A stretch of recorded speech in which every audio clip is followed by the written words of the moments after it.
Saya akan melanjutkan.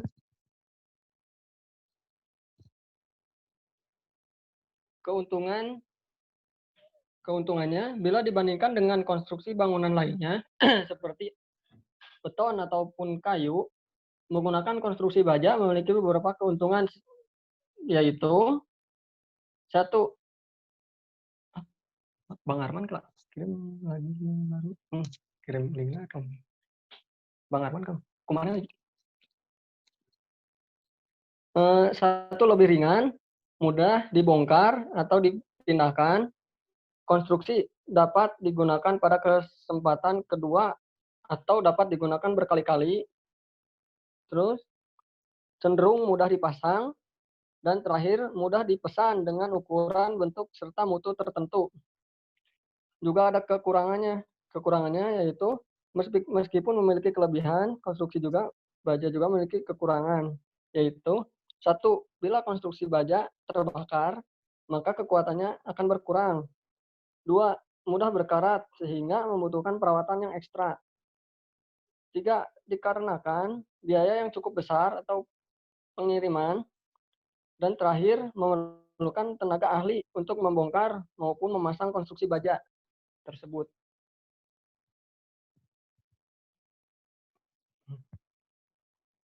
Sekian. Iya, terima kasih.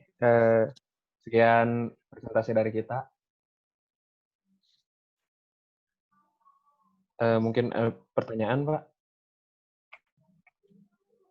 Ya, silakan dibuka pertanyaan kalau ada teman-teman yang mau tanya. Saya Bang. Si Areza Bang, NRP 22 2017 119.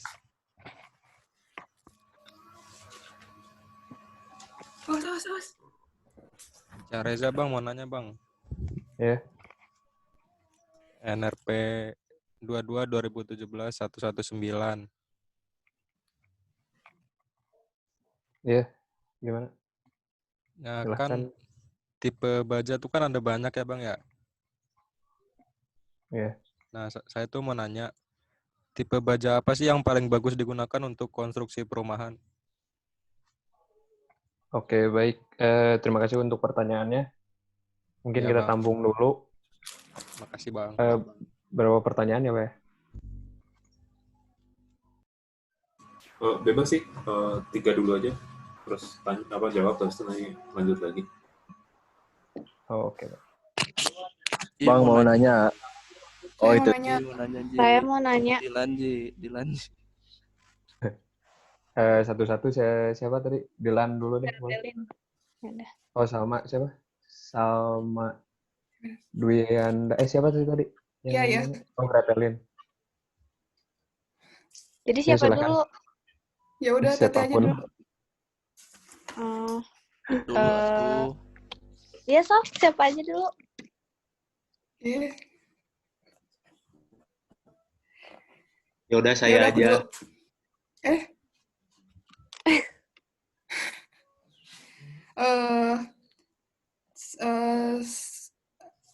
NRP Pak 22 2017 164.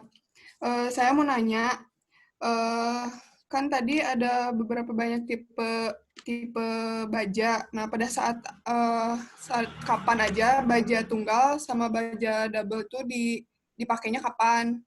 Nah, terus yang kedua, yang waktu toleransi tadi, apa yang harus dilakukan jika toleransi yang disebutkan tadi tidak tercapai? Oke, baik. Terima kasih buat pertanyaannya. Siapa lagi? Satu pertanyaan lagi. Aku.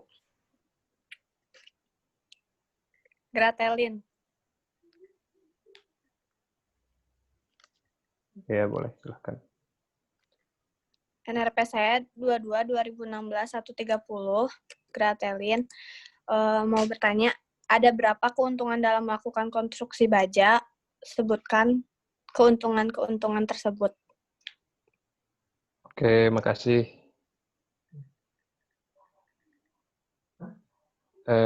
Saya mau coba kita coba jawab dulu ya pertanyaannya. Yang pertama tadi, tipe baja yang baik untuk konstruksi perumahan. Kalau yang saya lihat, sebenarnya tipe baja yang baik untuk perumahan itu yang apa ya? Sebenarnya tipe baja apapun juga baik untuk perumahan. Hanya kita perlu tahu aja keperluannya untuk apa dan kekuatannya berapa gitu. Jadi nggak ada tipe yang spesifik, tipe A lebih baik dan tipe B lebih baik kalau kita bicara soal ini ya, kalau kita bicara soal bentuk bajanya. Nah, untuk apa? Kekuatannya, kalau di konstruksi rumah biasanya lebih apa ya? Disebutnya lebih lemah lah daripada yang biasa dipakai untuk konstruksi besar ya. Karena perumahan itu relatif kecil, bebannya pun relatif ringan ya dibandingkan bangunan-bangunan lain yang biasa memakai konstruksi baja buat kerangkanya itu. Paling segitu untuk pertanyaan yang pertama. Gimana? Kira-kira jawabannya? Ada tanggapan atau Makasih. tambahan?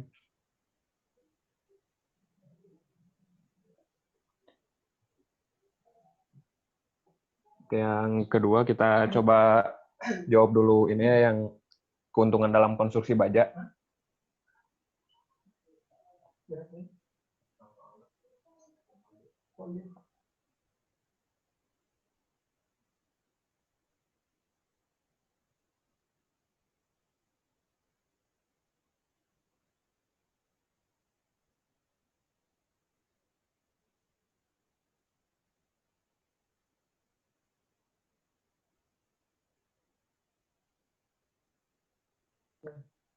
Kalau menurut kita ya tadi, seperti yang disampaikan saat presentasi, kalau keuntungan dalam konstruksi baja itu, dia lebih ringan, jadi bisa dibilang lebih hemat, karena tidak memerlukan banyak material.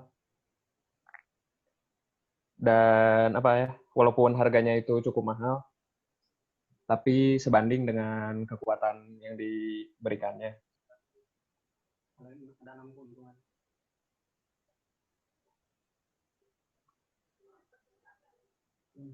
Terus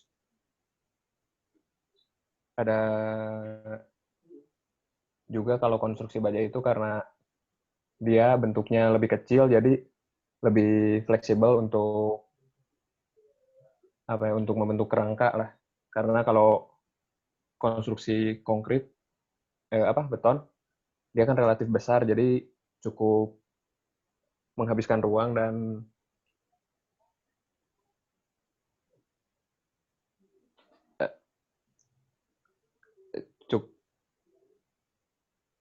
tidak sesuai sama desain.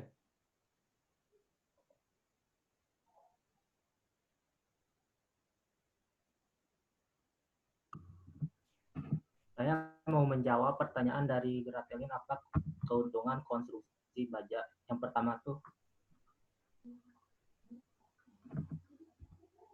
pertama tuh, lebih ringan ketimbang konstruksi kayu. Kenapa? Karena ketika baja dan kayu dipotong dalam ukuran yang sama, maka baja akan lebih berat daripada kayu. Kelebihan konstruksi baja dalam ini memudahkan desain fondasi rumahnya atau bangunan serta struktur penopang lainnya. Yang kedua tuh, konstruksi baja lebih stabil dan kompak. Konstruksi baja ini bisa jadi solusi ketika ingin membangun sebuah rumah di atas tanah yang labil. Yang ketiga, konstruksi baja dibangun lebih cepat. Baja sendiri pun dibuat dengan standar tinggi dan mudah dibentuk sehingga bisa menyingkat waktu dalam pemilihan kualitas dan ukuran. Yang keempat itu memiliki daktilitas yang tinggi sehingga lebih aman. Daktilitas itu adalah kemampuan suatu material untuk merenggang hingga akhirnya putus.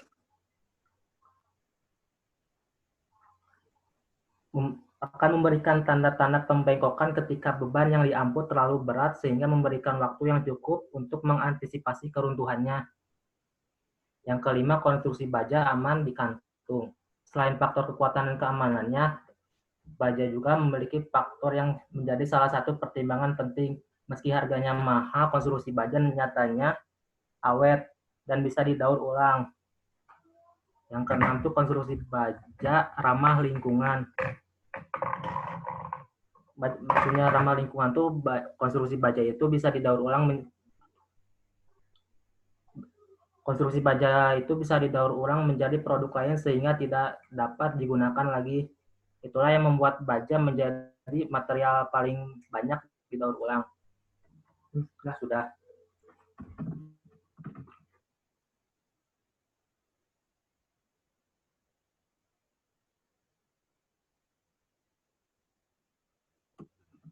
Ada pertanyaan bagi Gratelin, puas jawabannya?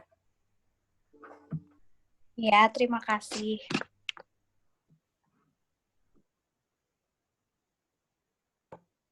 Selanjutnya saya akan coba jawab ini ya, pertanyaan yang tadi dari siapa tadi? Lupa. Jadi pertanyaan gini, baja tunggal dan double kapan dipakainya? Dan apa yang harus dilakukan jika toleransi tidak tercapai? Ini sepengetahuan saya dulu aja ya, mohon maaf. Karena kita agak susah cari sumbernya juga. Kalau baja tunggal dan double itu dipakai, khususnya baja double ya, itu dipakai saat kondisi baja tunggal tidak mampu memberikan kekuatan yang cukup. Jadi pemasangan rangka bajanya di double gitu untuk mencapai kekuatan yang direncanakan. Nah, untuk toleransi yang tidak tercapai tadi, ini kan toleransinya itu ada 3 ya, seperti dimensi yang tercantum di dalam gambar rencana, dimensi yang sesuai dengan tertera di tabel pabrik pembuatan baja, yang mana perbedaan panjang lebar secara tebal izin sebesar harga terkecil, terus elemen baja balok kolom yang panjang kurang dari 9 meter dan sebesar 3 mm, kelurusan dari elemen baja dibatasi 1/500-nya bentang. Itu kalau sebenarnya itu udah standarnya ya dari perusahaan, jadi kurang mungkin toleransi tersebut itu tidak tercapai karena seperti udah jadi standarnya aja gitu di perusahaan baja tuh, jadi dia nggak mungkin tidak tercapai. Nah, kalau katakanlah dia tidak tercapai, kalau masih tahapnya di perusahaan, dia akan di-reject, pasti baja itu tidak akan dipasarkan. Dan katakanlah lagi kalau misalkan baja itu berhasil tembus ke market, dia tidak akan mencapai sesuai perhitungan rencana konsultan. Jadi kekuatannya tidak sesuai dan mungkin kalau cukup ekstrim dimensinya juga kurang sesuai, jadi tidak sesuai dengan rencana awal gitu.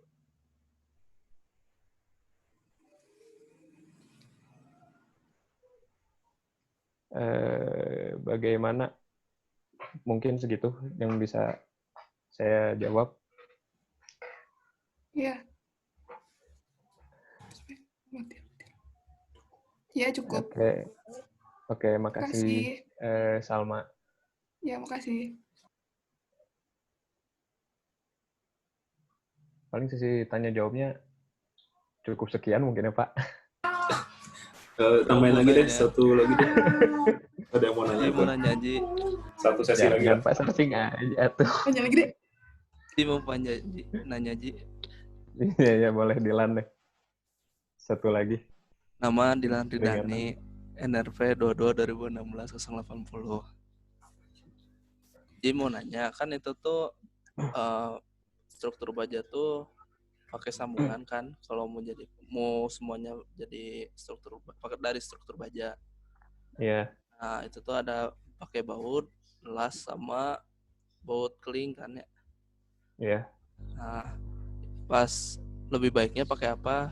Biasanya kan kalau pakai baut tuh ada kekurangannya, pakai las juga ada kekurangannya gitu. Iya, betul. Itu aja sih yang ditanyain. Lebih baik pakai sambungan jenis apa? Oh, ya oke. Terima kasih Dilan nih buat pertanyaannya. Mungkin bakal kita coba langsung jawab ya. Kalau menurut ini ya, yang saya pelajari ini pribadi di mata kuliah baja, si sambungan itu emang masing-masing ada keunggulan dan kelemahannya masing-masing. Jadi nggak bisa dibilang dia lebih baik pakai baut lah, dia lebih baik dilas lah. Karena kebutuhannya pun berbeda-beda sesuai rencana lah ya. Tapi kalau yang saya lihat, seperti katakanlah baut, dia kan melubangi bajanya itu sendiri ya, yang secara tidak langsung resiko bajanya itu putus semakin besar karena si AG itu area grossnya itu berkurang, sehingga kekuatannya pun ikut berkurang gitu kalau masalahnya di baut.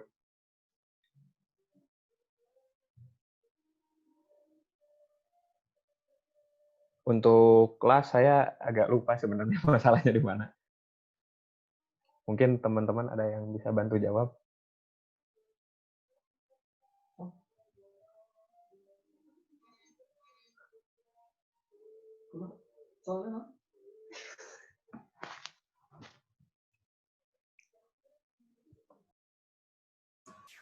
Ada lagi?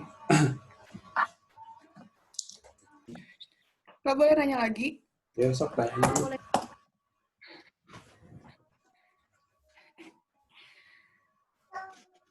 Mau nanya ini aja. Kalau di tanah yang nggak stabil, kenapa lebih disarankan menggunakan baja daripada kayu atau beton? Di tanah yang kurang stabil. Apa gimana tadi? Maaf.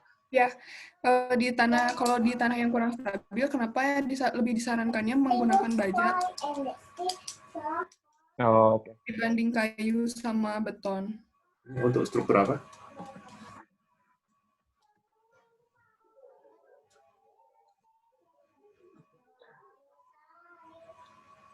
Untuk struktur apa? Ya udah, satu lagi deh, terakhir lah pertanyaan. Iya, boleh Pak. Kalau ada kesalahan sambungan pada baja itu, dia tuh ada caranya nggak? Atau dia langsung full ngeganti? Maaf tadi apa kesalahan sambungan bagaimana? Kurang terdengar. Kalau kan baja kan ada toleransi gitu juga. Tapi kalau misalnya terjadi kesalahan pada sambungan, itu ada penanganannya nggak? Atau dia langsung full harus diganti?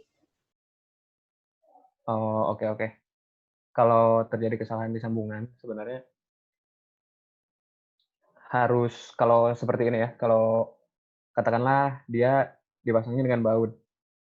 Kalau dengan baut kan dia udah melubangi ininya ya, udah melubangi profil si bajanya itu sendiri.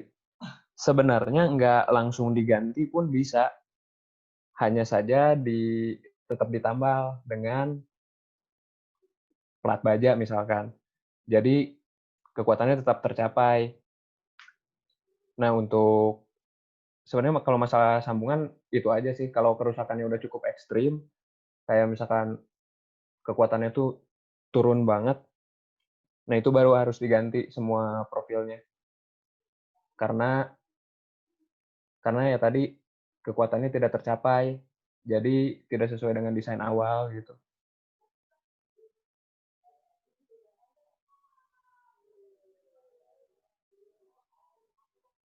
Cukup bisa diterima jawabannya? Cukup, makasih. Ya, sama-sama.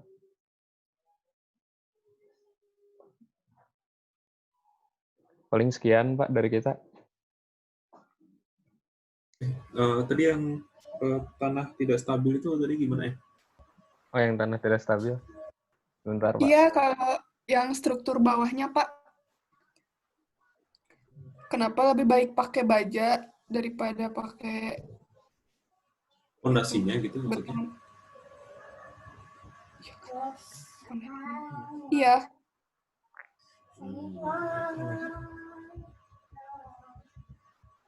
Kalau tanah tidak stabil, fondasinya lebih baik pakai baja. Kata siapa ya kamu?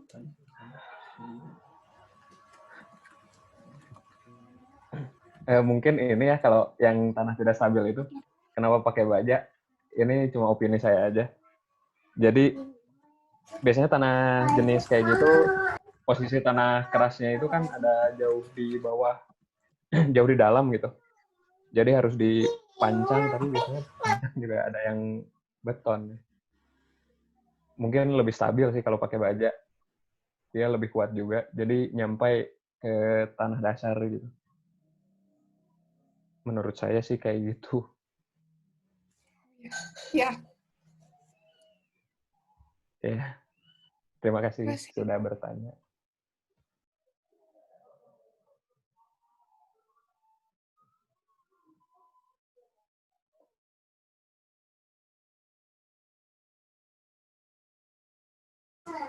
Oke, saya mau ikut bantu jelasin.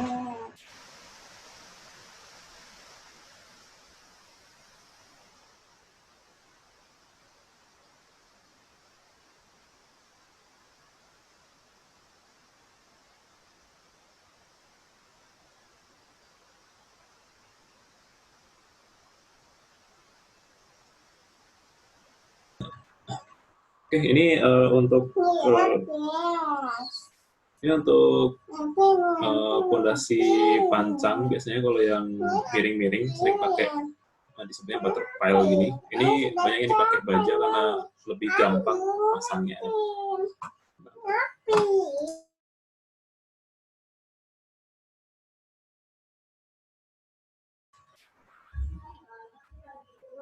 Terus itu tadi yang tentang tanah nggak stabil ya. Terus ini tadi yang untuk sambungan tuh lebih sering ada yang seperti ini, ada yang pakai baut atau paku keling seperti ini. Nah kalau paku keling ini ditembak terus kadang juga sampai dilas, jadi dia bentuknya nggak bisa dicopot lagi. Kalau yang baut gitu dia masih bisa dicopot. Nah ini untuk baut atau paku keling, kalau titiknya 4 doang gini biasanya itu sendi, terus kalau misalnya dia titiknya ada banyak, itu jadi jepit, itu akan mempengaruhi juga kapasitas momennya, jadi harus diperhatikan juga.